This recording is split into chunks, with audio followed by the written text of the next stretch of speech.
અહીંયા સૌરભ પોલીસ ચોકી પાસે શાંતિથી આવું છું. લગભગ 3 મહિનાથી આવું છું અહીંયા અને 54 વર્ષની મારી ઉંમર છે.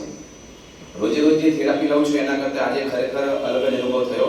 પહેલાં તો એવો વિચાર આવ્યો કે સરને ખરેખર ધન્યવાદ છે કે નવું કંઈક અપડેટ કર્યા કરે છે અને એમને નહીં તો આવી ક્યાં જરૂર હતી ડબલ સેન્ડવિચ આપવાની ને લોકોને અનુભવ આપવાનો. પણ ખરેખર એવો અલગથી આનંદ થયો કે અત્યારે કોઈ આ પેલો ખેડૂત જમીન ખેડતો હોય ને એ વસ્તુ અત્યારે મને યાદ આવી ગઈ કે આપણે ઘણીવાર કહેતા હોઈએ છીએ કે ખેડૂત લોકો કેમ બીમાર નહીં પડતા, રૂસફૂસને આટલા મજબૂત કેમ બાંધાના હોય છે, પરંતુ એને ઉપર આકાશ ને નીચે ધરતી એ બંને થેરાપી કાયમી લઈ રહી હોય છે અને આપણને તો આ થેરાપી ક્યારેક જ મળે છે.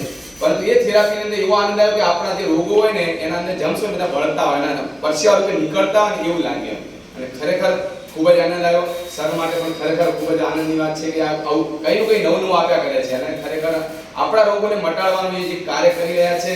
બાકી એમને તો બેડ વેચાય એટલે પછી આ બધાને આટલા બધાને 5-5 કે 3-3 વર્ષ સુધી થેરાપી આપવાનો ક્યાં મતલબ છે? એમ લાગે કે 6 મહિના થઈને ભાઈ નથી લે તો કહી શકે કે બધા બીજાને ચાન્સ આપો એમ.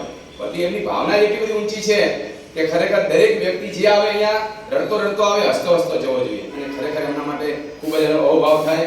અને આમ મેડમ માટે પણ અત્યારે એમ કહેવાય કે ઘણીવાર આમ રહી આમ કરતા છતાં પણ હસતા જે કામ કરે ખૂબ જ હસતા કરે. આમ રોગીને કે પેશન્ટને પણ આનંદ આવે કે ના ખરેખર આવું કરવું જ જોઈએ અને ખરેખર એમ લાગે કે એમ કેવું 10 મિનિટ નેટ ઉચકવાની પાછી મૂકવાની પણ એક જણે 20 મિનિટ રાખે તો 10 મિનિટ બચી જાય. એવું નહીં, ટાઈમ ટુ ટાઈમ સિસ્ટમથી કામ કર્યા ખરેખર આનંદની વાત છે.